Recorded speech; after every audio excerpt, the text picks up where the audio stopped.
歡迎來到新興消息頻道，請訂閱頻道，所以大家不要錯過當天最熱門的新聞。我們今天的時事通訊包括以下內容。說實話，我若是王一博，也喜歡趙麗穎，不是因為她紅，而是她對王一博真的太好了，讓人心疼又無奈。在複雜的娛樂圈，趙麗穎對王一博的真誠善意與提攜，卻因外界過度解讀成了原罪。這份難得的真心與感激，本該被珍視，如今卻讓兩人陷入無奈與壓力之中。這到底是怎麼個情況啊？我剛刷完那個視頻，手機還沒放下呢，就想跟你們嘮嘮。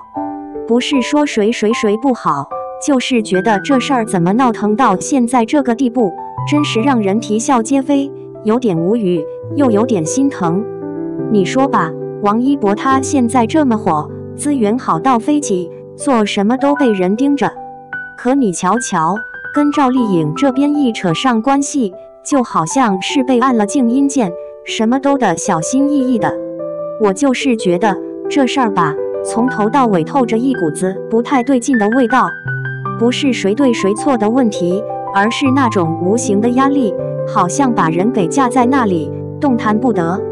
你想想，一個年輕有為的藝人，辛辛苦苦打拼出這麼大的事業，結果因為一些莫須有的聯繫，就得承受這些，這換誰身上都得憋屈。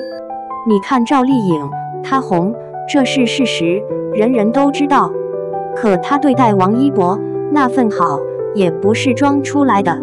多少次活動，多少場合，她都是以一種照顧後輩的姿態出現，臉上那種溫和的笑容，是真的讓人覺得舒服。不是那種官方客套，而是發自內心的善意。這種善意，在複雜的像個大染缸的娛樂圈，簡直就是一股清流。王一博 himself 肯定能感受到這份真誠，這份不帶任何附加條件的關照。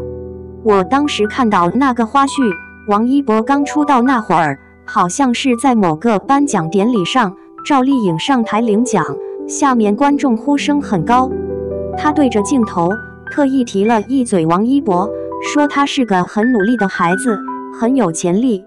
當時台下可能很多人沒太在意，覺得就是前輩隨口誇獎一句。可你想想，那會兒王一博還沒有現在這麼耀眼，他那麼說是需要一點眼光的，更需要一份真心的。後來還有一次，我記不清具體是哪個節目了，王一博好像有點緊張，趙麗穎就在旁邊不動聲聲地遞給他一杯水，還拍了拍他的胳膊，給他打氣。那種自然的動作，那種細微的關心，都不是演出來的。你想，一個如日中天的大明星，有必要去刻意討好一個還在上升期的小鮮肉嗎？沒必要，真的沒必要。他那麼做，就是覺得他好，值得被幫助，被鼓勵。可你看這種好，反倒成了某些人口中的故事，好像只要他們倆沾點邊，就一定有什麼貓膩。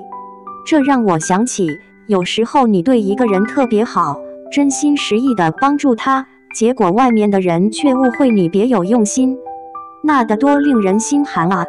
趙麗穎當年提攜他，幫他說話，可能只是覺得他是個好苗子，想給他一點支持。可這份善意，好像都變成了一種罪證，被放大，被解讀。我就在想，王一博他心裡怎麼想的？他一定知道趙麗穎對他的好，他也肯定感激。可他現在紅了，紅到發紫，他的一舉一動都牽動着無數粉絲的心。他做什麼，說什麼，都會被無限放大，被過度解讀。如果他公開表示對趙麗穎的感謝，或者稍微表現出一點親近，那可能又要掀起一場腥風血雨。粉絲群體之間的 battle， 那是真的可怕。你想想，他們能為了自家偶像，把陳年舊事都翻出來，何況是現在這麼敏感的時期。他現在就是被架在火上烤，一邊是他自己積累起來的龐大流量和粉絲基礎，另一邊是曾經幫助過他，現在依然對他友善的前輩。他總不能因為怕惹麻煩，就對這份好視而不見，或者冷漠以待吧？那樣他自己也過不去心裡那一關。我真的替他們倆感到有點無奈。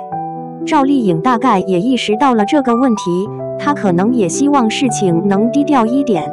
她本意是好的，但現在好像這種好，反而給王一博帶來了不必要的困擾。你看看，有時候善良，在某些人眼裡，也會變成一種原罪。你說，這圈子裡人情世故真的太複雜了。你想好好做人，好好做事，結果總有人盯着你的小辮子，想方設法的去解讀，去制造話題。趙麗穎她自己也經歷了那麼多風風雨雨，她不可能不懂這個道理。她依然選擇對王一博好，只能說明她真的覺得他是個值得交往、值得幫助的人。這事兒仔細想想，真的挺心酸的。一個女孩子付出真心，想要提攜一個後輩，結果現在好像變成了一種錯誤。一個男生得到幫助，心存感激，卻因為招惹了某些粉絲，不得不小心翼翼，甚至可能的學着疏遠。這都是什麼事兒啊？我就是覺得那些拿着放大鏡到處找茬的人，能不能消停一下？喜歡一個人，欣賞一個人，表達善意，本身就是一件很美好的事情。